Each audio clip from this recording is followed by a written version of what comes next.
l'écrou anti-vol. Ça ne va pas rester.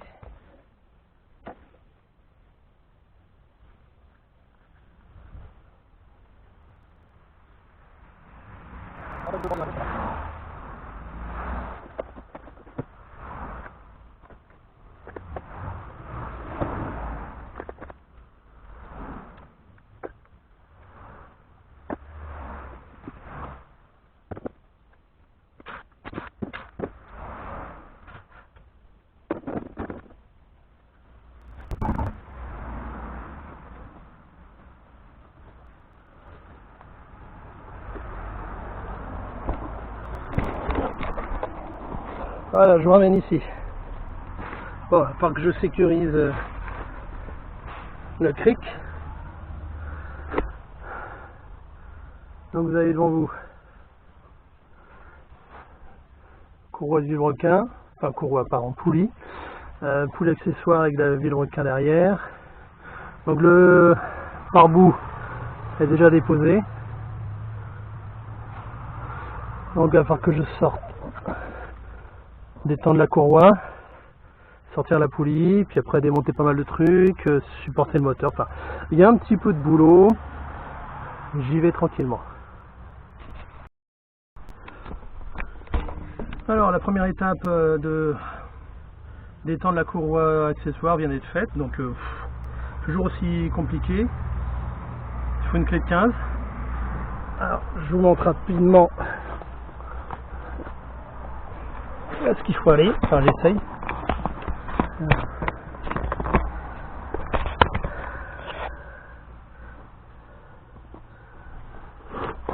Alors le soleil rasant, ça va pas être simple. Donc clé de 15, est-ce qu'on voit quelque chose? Mais au bout de mon doigt. Clé de 15 qui va là, et on y va dans le sens anti-horaire, donc c'est bien raide.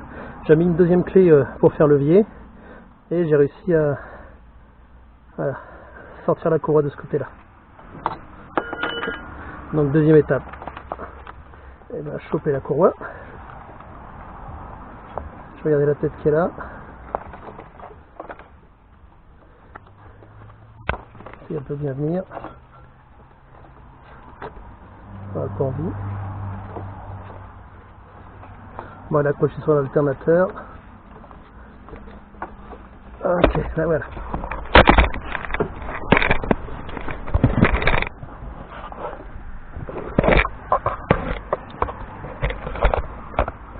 Donc là, c'est une courroie. Allez, je vous mets dans un endroit avec moins de soleil.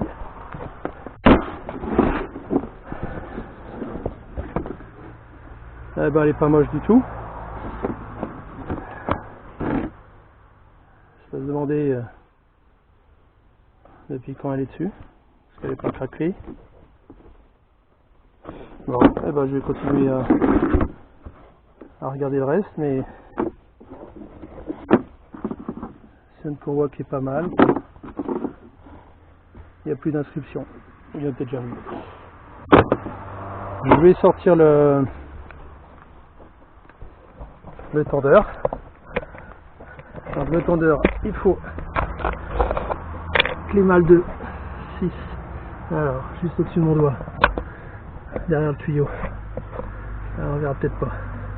Alors au bout de mon doigt, la clé mal de 8, et puis on le dessert. Voilà, on va commencer par ça, puis je vais le faire tomber.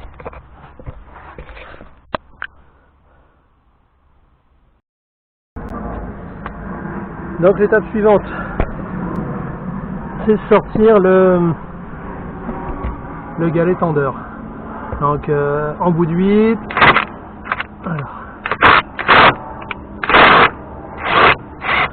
Alors il faut... Ok, impeccable. Voilà, il est tombé.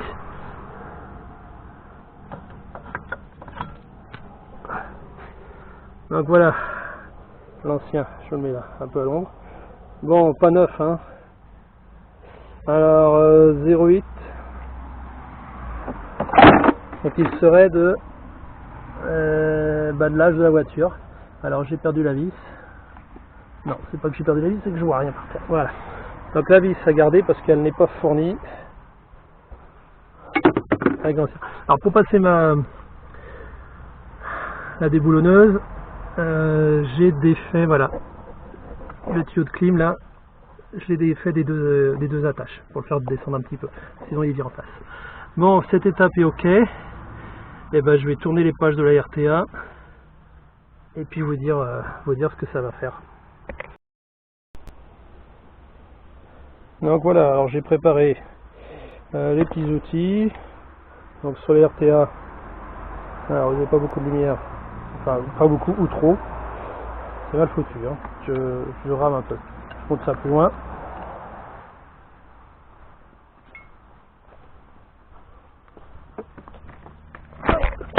Voilà, ici.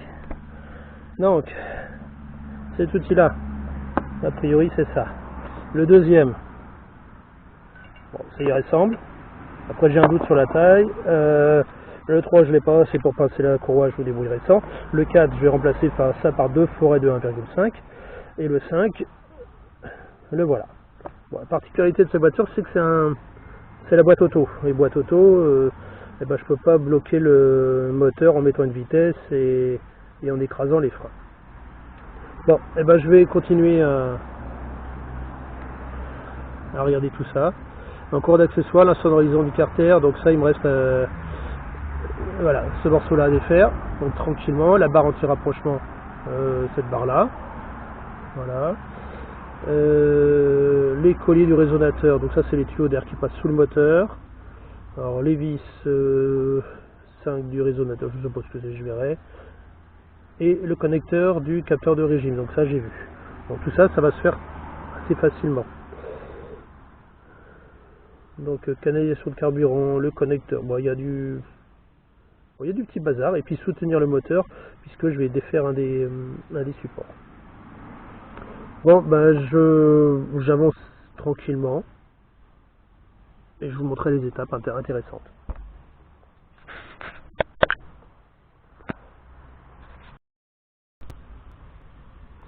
Bon allez, je vous filme quelques étapes, sinon c'est moins sympa.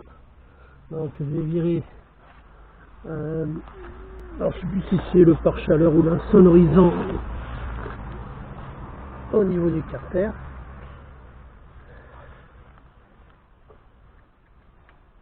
Hop.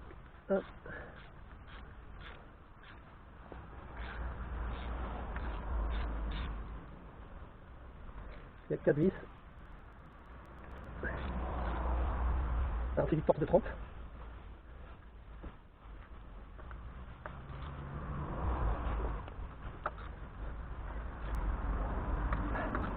Alors je vais pas trop, ça va bien se passer. Alors attends, je ne dois pas trop l'utilité dans le travail. C'est magique, on va être là, je fais, c'est pas bien de l'eau. Par contre j'ai vu, je peux avoir ça aussi, et ça va rentrer pour la viande de l'eau, parce que le coup de j'ai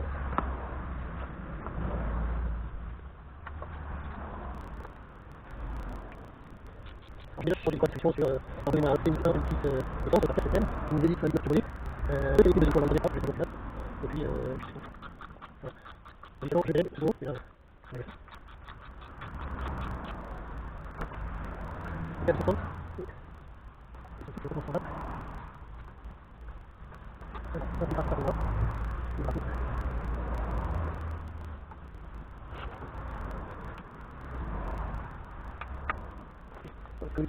Moi, c'est pour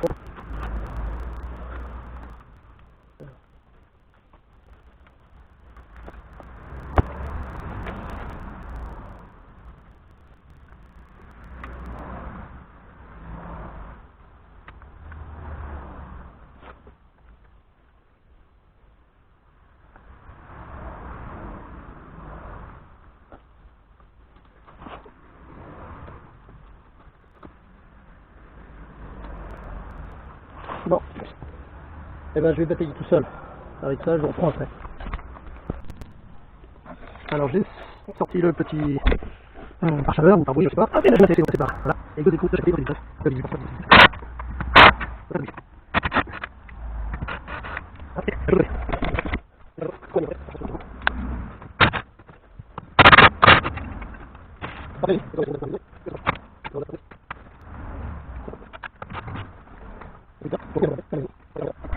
tac, au bout de mon doigt, est-ce que vous voyez mon doigt? Ouais. Donc voilà, ici, bon, c'est tout noir, c'est plein de villes, plein de merde. vis de mise à niveau, vis de vidange. Donc il faudra que je retire la barre, c'est déjà fait. Donc je pense que je vais faire la distribution et ne pas rouler avec la voiture pendant un petit bout de temps.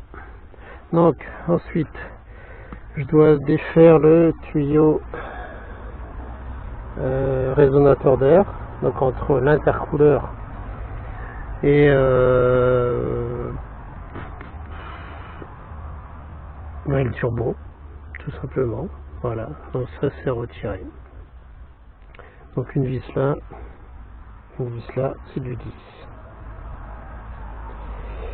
Et ben j'avance tranquillement, toujours, comme je vous le dis souvent, j'avance tranquillement de mon côté. Je desserre ça, je regarde ce qui était dans la RTA et je fais derrière. Et là je viens de remarquer ça c'est le refroidisseur d'huile de la boîte de vitesse. Et là j'ai une petite vis, donc si ça se trouve j'ai la pression qui part de là. Donc si vous voulez faire une vidange facile, peut-être qu'en desserrant ça, j'aurai une pincée d'huile sous pression. Le problème c'est que je trouve pas d'info technique.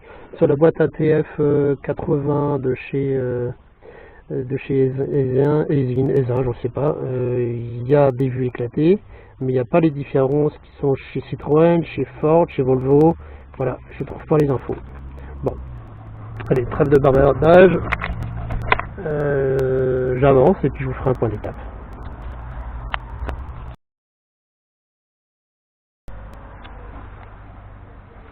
Donc, alors j'ai défait les deux fixations du résonateur. Alors, est-ce que je vois mes doigts? Ok, la deuxième, ce collier là et le collier là-haut. Alors je monte, voilà. Pas beaucoup de lumière, mais il est là. Et donc j'ai plus qu'à le sortir. Voilà, résonateur entre le turbo et l'échangeur. Donc ça c'est fait. Bon, concernant la mécanique aujourd'hui.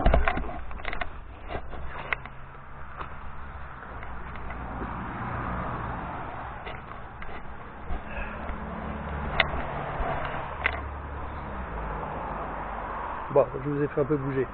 Je sais pas si on regardera ça au montage ou si je vais couper, mais j'ai dû vous foutre la gerbe à gigoter. Alors ce que je vais faire, je vais arrêter de filmer, je vais démonter le pare-choc. Donc ça, il y a déjà une vidéo dessus, c'est pas la peine que je vous prends la tête, enfin que je vous occupe non plus avec ça. Sortir le pare-choc, alors pourquoi? Bah d'une, parce qu'il est pété de partout, voilà, bien cassé. Les phares sont pourris, voilà, donc les deux sont à refaire. Donc sortir le pare-choc, et ben ça va me donner un petit peu plus de place, ça évitera de me cogner la tronche à chaque fois que je me glisse sous la voiture. Il n'y a pas beaucoup de hauteur, je travaille par terre, mécanique à la maison, hein, pas mécanique garage. Hein. Donc voilà, bon, et ben c'est une vidéo qui va s'étaler sur plusieurs jours. Faire une distribution en 3-4 jours, effectivement c'est pas très intéressant pour un pro. Je suis pas un pro et puis j'ai un boulot à côté, donc je sais pas que ça à faire, je peux y consacrer allez, 1-2 heures, même pas tous les jours. Donc voilà, bon voilà pour le point d'étape. La suite, alors, pour moi, dans quelques jours, pour vous, juste après.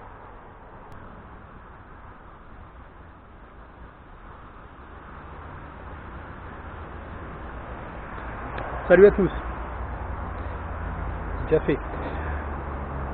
Je vais faire un petit point de ce que j'ai avancé l'autre jour. Pour vous, la coupure a été instantanée, pour moi ça a pris plusieurs jours.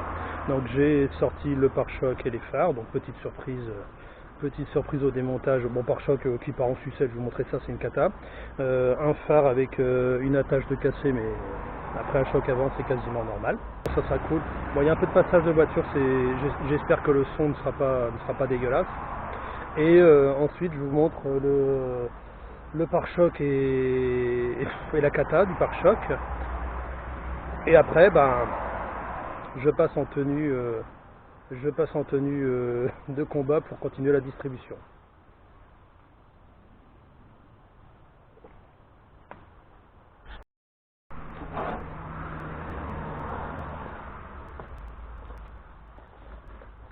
Alors, avant de continuer, je vais démonter la plaque sous la voiture, tout nettoyer, tout dégraisser les pièces, parce que j'en ai marre de me salir.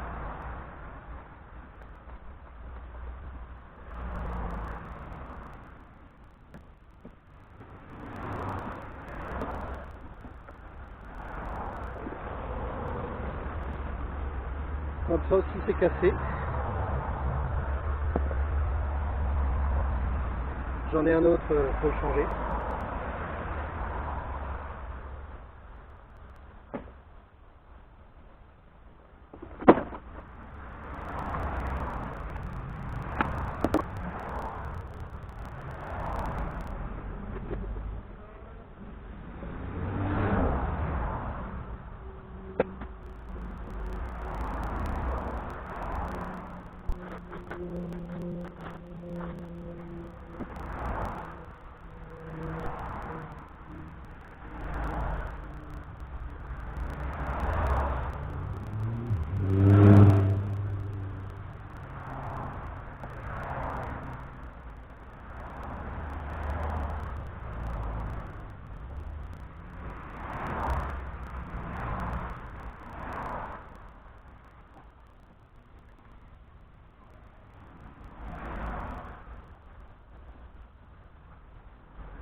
Je vous reprends quand c'est fini.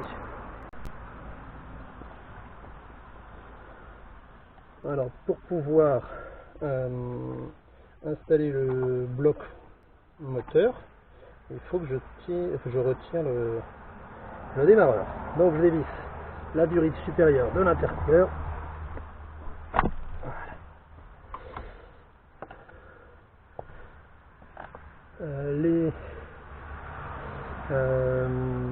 Le filtre à air.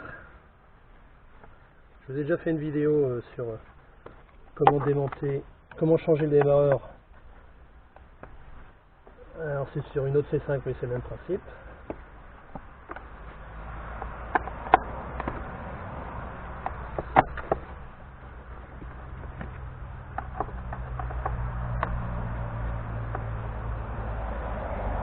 Donc ça se fait tranquillement, les vis sont imperdables, elles restent accrochées.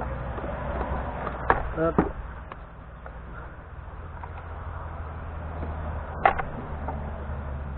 Alors, je vais le défaire juste après le délimètre. Donc il y a aussi débrancher le délimètre.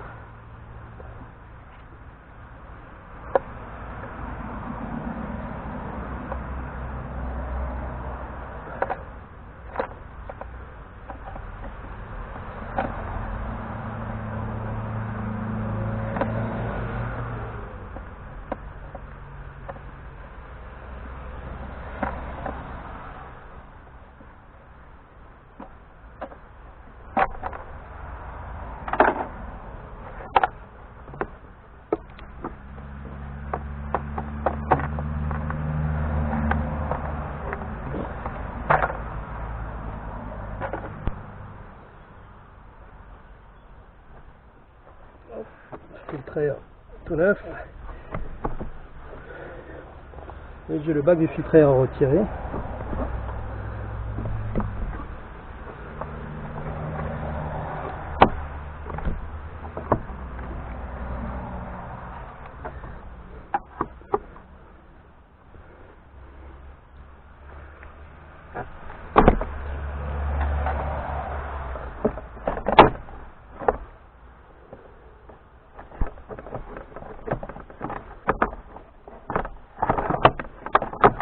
Alors, comme un crétin,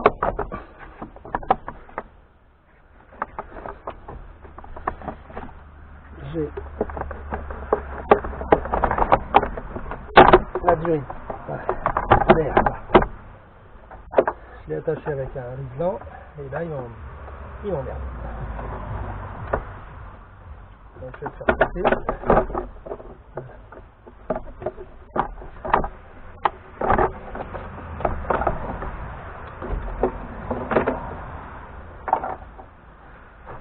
que j'avais cassé le rivet qui le maintient, donc j'ai mis un riselant.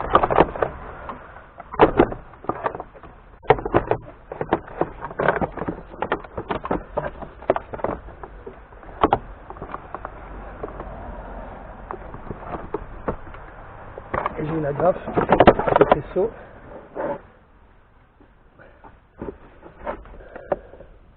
Que je vais retirer aussi.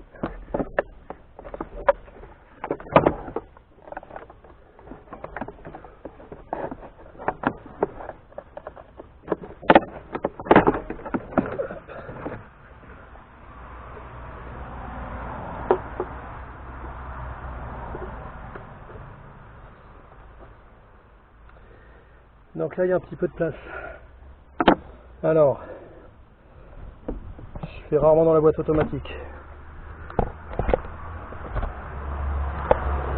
Alors démarreur, une vis de fixation. Normalement il y a 3 vis. Alors 1, 2, et je sais pas où est la troisième. Elle doit être là. Donc les 3 vis de fixation, les 2 de connexion électrique, et puis il devrait sortir. Je vais le faire tranquillement, je vous reprends après.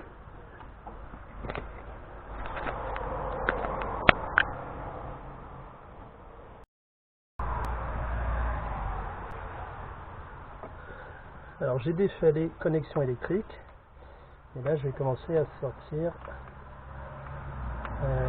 défaire les 3 vis qui tiennent le démarreur. Alors il faut encore que le matériel passe, là mon cliquet est trop gros.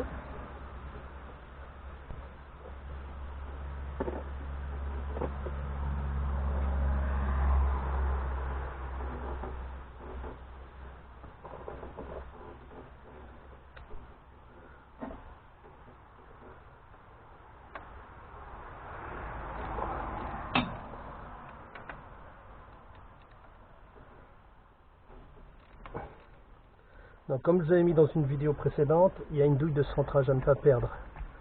Quand on sort le démarreur, ça doit rester, elle reste sur le démarreur, mais il faut qu'elle passe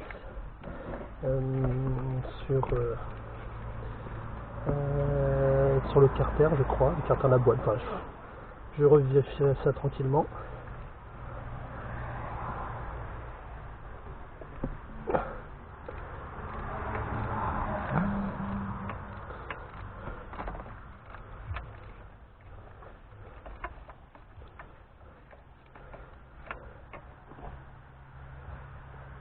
Bon, rien de sorcier là-dessus.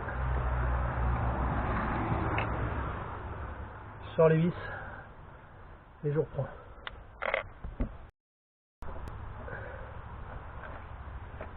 Alors, bon, voilà le démarrage. J'ai un petit peu de mal à le passer dans les tuyaux. Donc il est plutôt récent. Alors normalement il y a des différences entre un démarreur de boîte auto et de boîte manuelle. Je sais plus lequel est le plus puissant. Bon, c'est pas grave. Quand c'est pas les avions, c'est des mobilettes. Et ben je vais continuer. Alors je crois que je vais arriver à un moment où il va falloir que je pose les piges. Ensuite que je dégrafe un peu de tuyaux, un peu de câbles et les caches en plastique.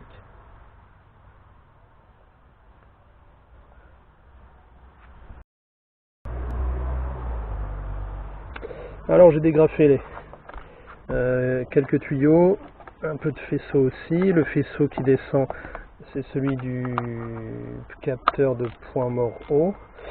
Voilà, il a 2 ou 3 agrafes.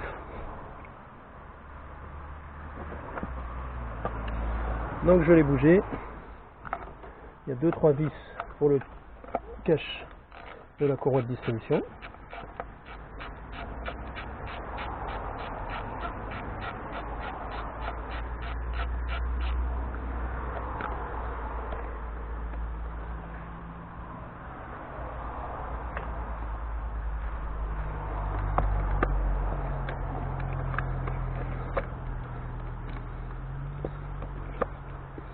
Alors, il n'y a pas toujours de vis, je crois qu'il en manque quelques-unes.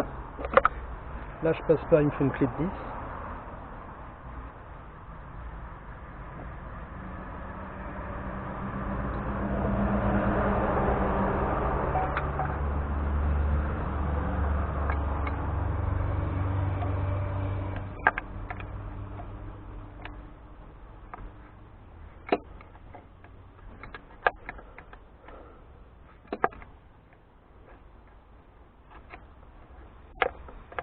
Alors je vous le répète, hein, c'est la première fois que je fais une distribution sur ce type de moteur. Alors j'ai vu des tutos sur YouTube, alors des tutos sur les forums, la RTA, la documentation officielle. Il y a toujours des infos différentes, il y a des renforts qui sont démontés sous les voitures dans certains tutos, pas dans d'autres, je n'ai pas compris à quoi ils servent. Après c'est une boîte auto. C'est pas impossible que je n'ai pas le même renfort. Donc là ce que je suis en train de faire, c'est approcher la courroie visuellement. Ensuite je vais piger le moteur. On va trouver une solution pour retirer la grosse vis du vilebrequin sans tout casser. Donc ça va être un job. Bon, je vous passe l'étape du dévissage. Si j'ai une particularité, je vous montre. Bon, j'en suis à sortir les vis du cache distribution. Alors, pas accessible, normal. Pas assez de résistance pour utiliser le cliquet. Bon.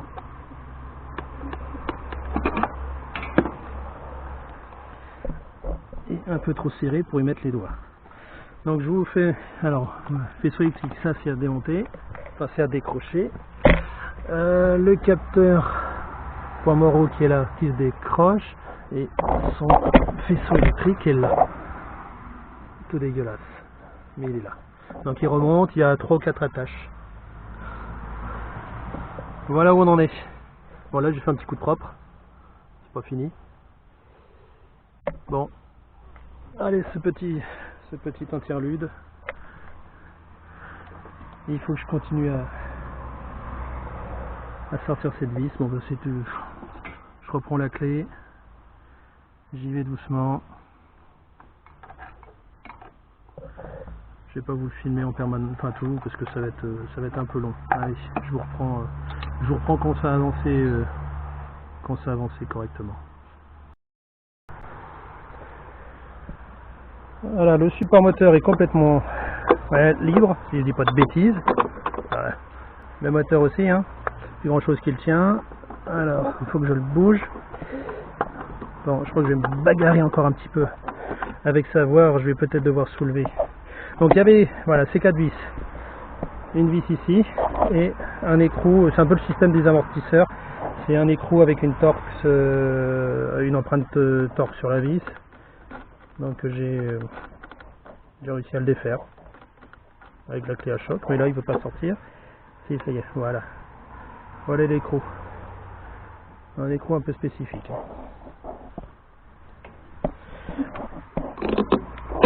Hop. Bon ben voilà. Et je vais cliquer un petit peu. Alors cliquer un petit peu. Hop. Voilà ce qui retient le moteur, c'est celui-là. Je vais le lever un petit peu et puis ça devrait aller.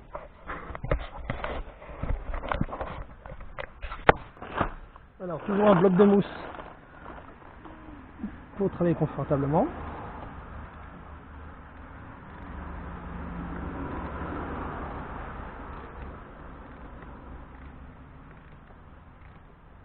Voilà, je lève un petit peu le moteur.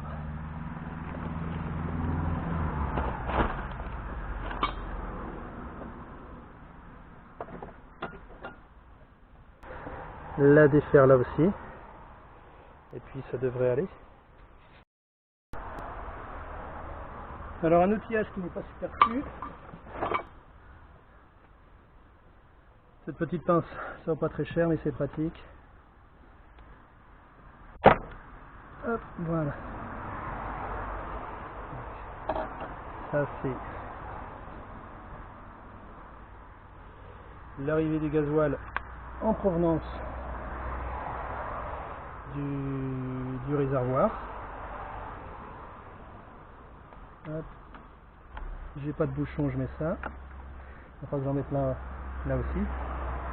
Même s'il y a le filtre derrière, c'est toujours mieux. Hop. Et puis celle-là,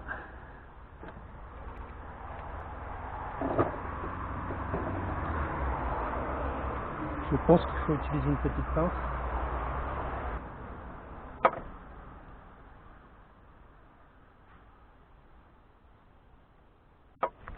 Alors, je sais pas trop s'il faut tirer, pousser, appuyer. Je sais pas.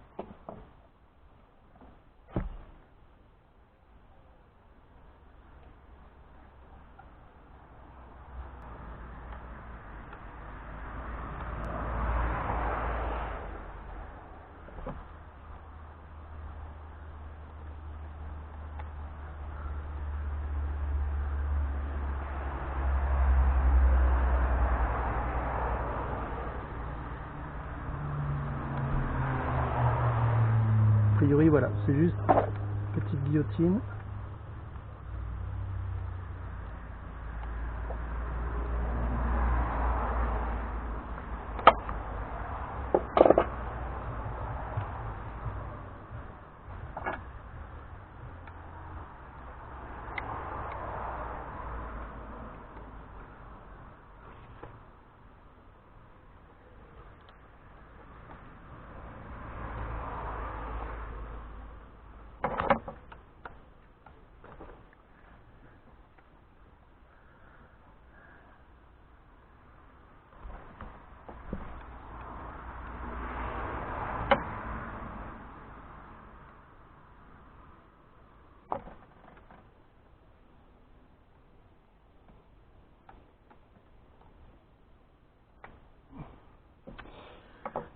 Et ben pour le coup, je sais pas. Il faut que je trouve, mais là je sais pas. Alors, je trouve ça particulièrement agaçant de galérer sur les petites choses.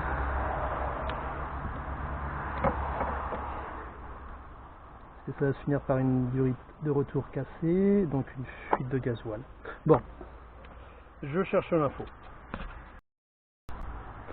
Alors j'ai pas eu à chercher à comment le dégrafer, je l'ai juste déverrouillé de l'autre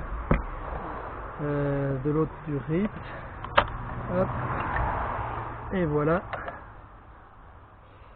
Et bon bah support moteur complètement pourri. Ça c'est à changer. Et ben moi c'est des choses qui avancent. L'autre en dessous, il est encore raide. Voilà. Donc voilà, ça je peux le changer, j'aurai un moteur qui sera un peu moins voilà, un peu moins mobile. Voilà. Cuit. Bon, eh ben, je vais commander la pièce. Donc maintenant il s'agit de voir si ça arrange mes affaires pour sortir ce cache sur la distribution. Ben, j'ai envie de dire non, pas vraiment. Pas vraiment du tout.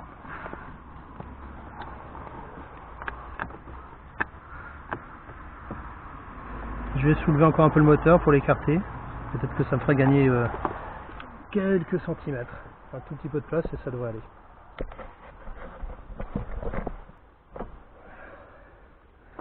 Alors, est-ce que j'ai gagné quelque chose? Ça se trouve, j'ai rien vu et il s'est rien passé. Enfin, vous le voyez, parce que vous aviez le visu avec la vidéo, mais moi je trouve que j'ai rien vu.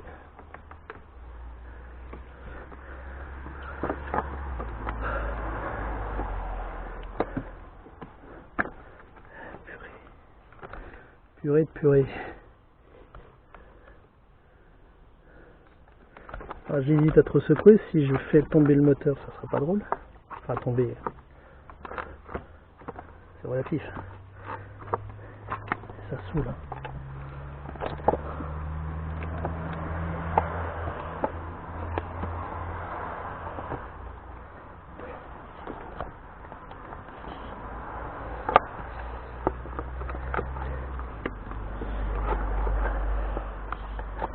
si je le fais descendre, qu'est-ce que ça donne?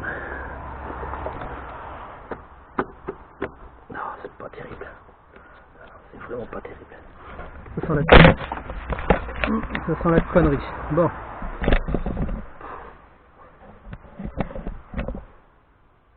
Là, ça me saoule.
Ok.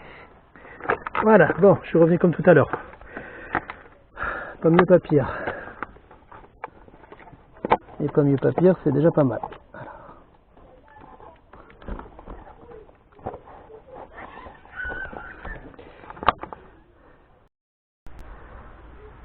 Ok, j'ai trouvé la méthode. Eh ben, il faut l'articuler comme ça, droite gauche, et le truc vient.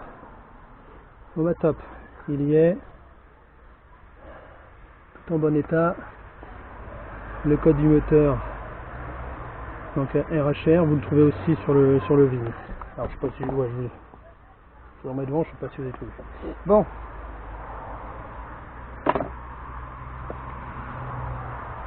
Alors maintenant la surprise de la distribution. Est-ce qu'elle est belle, est-ce qu'elle est moche? Je sais pas si elle est belle, je sais pas si elle est moche, mais elle n'a plus aucun marquage. Donc elle a vécu. Elle a vécu un petit peu. Je fais une pause pour consulter les docs techniques, savoir où j'en suis. Je sais pas quelle heure il est. Je vais peut-être vraiment faire une pause et revenir dans quelques jours ou quelques heures. Donc j'ai eu une petite interruption de quelques jours, toujours sur la distribution. Je vous fais le point de là où on en est. Alors, cache inférieur j'ai dévissé mais pas encore sorti parce qu'il est coincé a priori par la poulie. Donc je vais piger le moteur. Avec une douille de 22 je fais tourner le moteur dans le sens horaire. Ensuite il faut que je glisse la pige à peu près en ce coin là. Il faut que je repère, alors est-ce qu'on voit mon doigt, voilà. Au niveau de la cloche, faut que je trouve le trou dans le volant moteur ou je sais plus quoi, enfin bref, je vais un peu me documenter là-dessus. J'aurais pigé ça, je vais piger au niveau de l'arbre à cam, donc juste au-dessus. Au niveau de l'arbre à cam, par là. Et ensuite, péteuse pour défaire la vis de la poulie d'ampère, la vis de Villebrequin. Ça permettra de d'étendre la courroie, de la sortir. Je vais avoir la vidange du circuit de refroidissement à faire aussi. Voilà. Bon, ça va avancer tranquillement.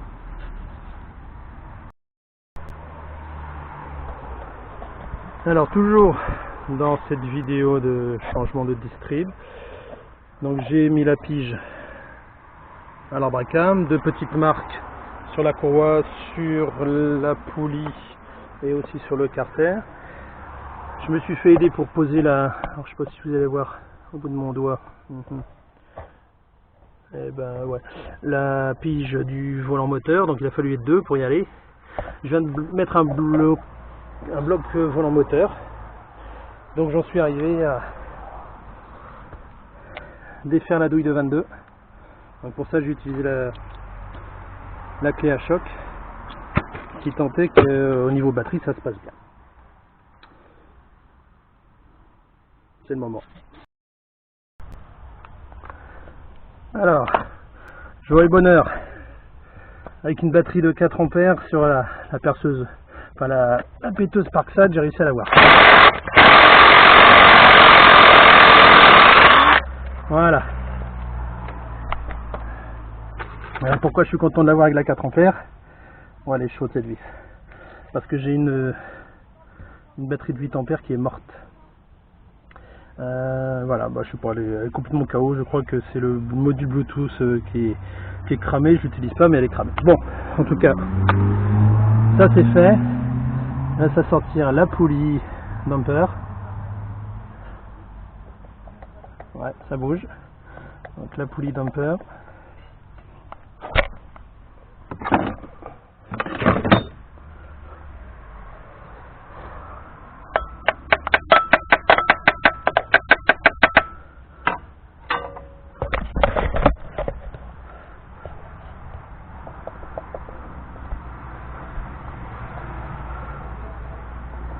Bon. Elle a l'air de se faire désirer un petit peu.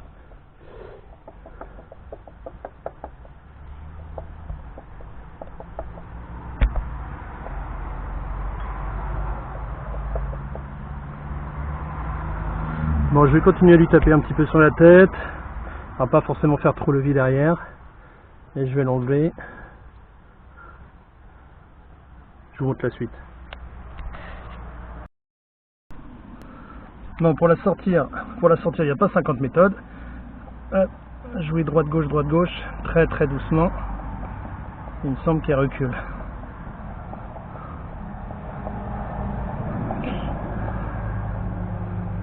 Alors je dis bien il me semble, ça se trouve...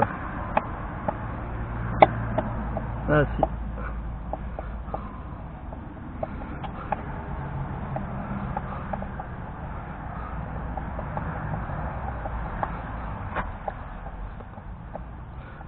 Alors c'est pas monté serré, c'est monté très juste.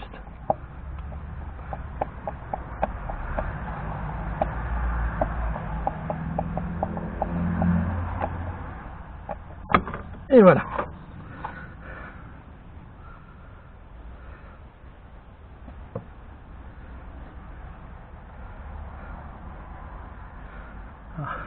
La partie en caoutchouc est en bon état. Donc je laisse tel quel.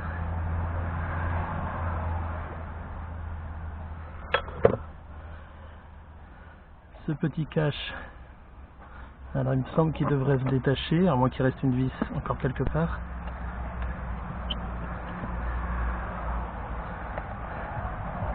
Ah, ben il reste la rondelle.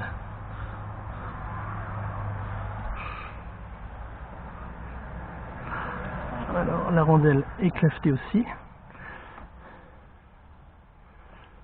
Donc je ne pourrais pas me tromper à leur montage.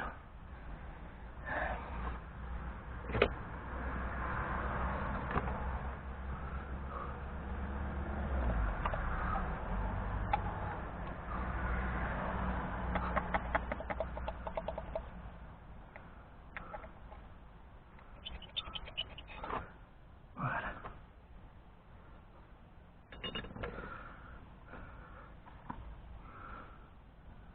Alors là, montage. La petite marque d'origine verte est toujours là, la clavette aussi. Donc ça c'est cool, je vais faire 2 ou 3 repères sur sur la courroie et la poulie. Bon, lui il est toujours fixé, j'ai oublié une vis.